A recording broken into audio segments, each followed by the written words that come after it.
এই বঙ্গদেশে বসবাস করত হিন্দু, বৌদ্ধ, ডোম, চাড়াল এসব জাতির বসবাস ছিল।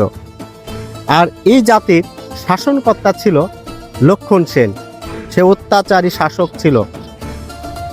যখন তার জাতির উপর অত্যাচার, নির্যাতন, নিপীড়ন করত, তখন উড়িষ্যা ও বিহারের শাসনকর্তা ইখতিয়ার উদ্দিন মোহাম্মদ বখতিয়ার খলজি মনে করলেন এই লক্ষণ সেনকে পরাজিত করতে হবে, কারণ সে একজন অত্যাচারী শাসক। ইখতিয়ার উদ্দিন মোহাম্মদ বখতিয়ার খলজি 1204 সালে মাত্র 17 জন সৈন্য নিয়ে ঝাড়খণ্ড দিয়ে এই বঙ্গদেশে প্রবেশ করলেন। তিনি ঝাড়খণ্ড দিয়ে বর্তমানে যেটা চাঁপাইনবাবগঞ্জ, এখানে আসলেন এবং লক্ষণ সেনের প্রাসাদ আক্রমণ করল। লক্ষণ সেনের প্রহরীগণ প্রথমে মনে করল যে এটা ঘোড়ার ব্যবসায়ী, অথচ তারা ছিল বীর যোদ্ধা।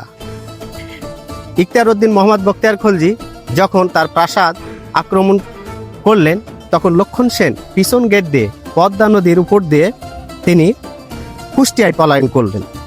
ইখতিয়ার উদ্দিন মোহাম্মদ বখতিয়ার খলজি বিনা যুদ্ধে এই লক্ষণ সেনকে পরাজিত করলেন এবং বাংলাদেশে ইসলামের প্রসার ও বিস্তার দ্রুত গতিতে শুরু করলেন। ইখতিয়ার উদ্দিন মোহাম্মদ বখতিয়ার খলজি আসার পর থেকেই বাংলাদেশের ইসলাম মূলত প্রসার ঘটে।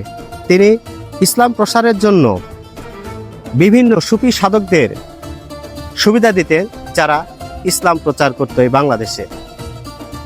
লক্ষণ সেনের প্রাসাদ ছিল বর্তমানে চাঁপাইনবাবগঞ্জ। এখান থেকে ইসলামের বিস্তার এই বাংলাদেশে শুরু হয়। ধন্যবাদ। সালাম আলাইকুম।